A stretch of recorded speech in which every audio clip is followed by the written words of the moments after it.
हम में से कुछ लोग जब भी बैंक जाते हैं और वहाँ हो रहे रुपयों के लेन देन को देखते हैं तो अक्सर उनके मन में यह ख्याल आता है कि काश बैंक गलती से उनके बैंक खाते में ढेर सारा रुपया डाल दे, जिससे वह अपनी सारी ज़रूरतें और शौक़ को पूरा कर सकें।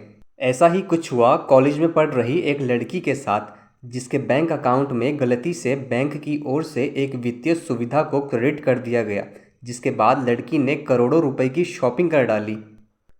मूल रूप से मलेशिया की रहने वाली 22 वर्षीय क्रिस्टीन जियसन ली अपनी आगे की पढ़ाई करने के लिए ऑस्ट्रेलिया जाती है, जहां पर वह सिडनी यूनिवर्सिटी में केमिकल इंजीनियरिंग की पढ़ाई करने के लिए दाखिला लेती है, क्योंकि अब उसे अपनी पढ़ाई पूरी होने तक करीब 4 से 5 साल सिडनी में ही रहना था, जिसके कारण उसे अपने वित्तीय लेन देन के लिए एक बैंक अकाउंट की दरकार थी, जिसमें वह अपने घर वालों से कॉलेज की फ़ीस और अन्य ज़रूरतों के लिए पैसे मंगवा सके।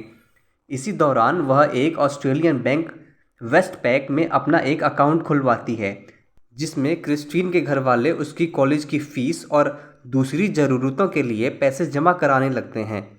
एक दिन अचानक गलती से वेस्टपैक बैंक की ओर से कॉलेज में पढ़ रही क्रिस्टीन के बैंक अकाउंट में अनलिमिटेड ओवरड्राफ्ट की सुविधा क्रेडिट कर दी जाती है। आपको बता दें, ओवरड्राफ्ट की सुविधा बैंक द्वारा दी जाती है, जिसके अंतर्गत ग्राहकों के अकाउंट में पैसे न होने की स्थिति में भी वह अपने अकाउंट से पैसे निकाल सकते हैं।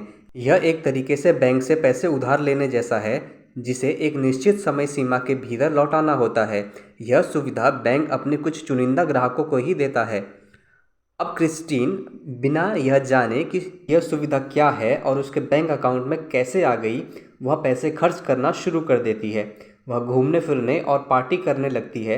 वह महंगे पार्लर में जाना शुरू कर देती है और जमकर शॉपिंग करती है, जिसमें महंगी ज्वेलरी, कपड़े, 100 से भी ज़्यादा डिज़ाइनर हैंडबैग्स, एंड्रॉयड फ़ोन, घर का सामान और पता नहीं क्या क्या।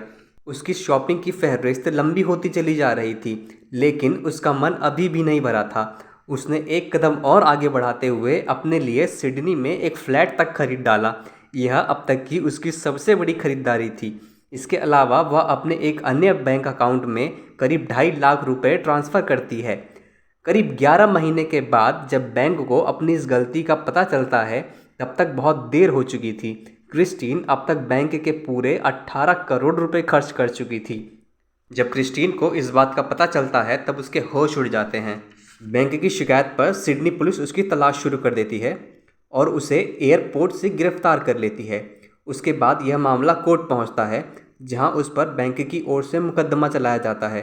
बैंक अपनी दलीलों और आरोपों में कहता है कि क्रिस्टीन ली ने धोखे से वित्तीय सुविधा का लाभ उठाया है, जिस पर क्रिस्टीन कोर्ट से कहती है कि उसे इस बात की कोई जानकारी नहीं थी कि बैंक द्वारा इस तरह की कोई सुविधा उसके बैंक अकाउंट में शुरू कर दी गई है। उसे लगा कि वह जो पैसे खर्च कर रही है वह उसके माता पिता, जो कि मलेशिया में रहते हैं, उनके द्वारा भेजे जा रहे हैं। अगर उसको इस बात की जानकारी होती तो वह फ़ौरन बैंक को सूचित करती।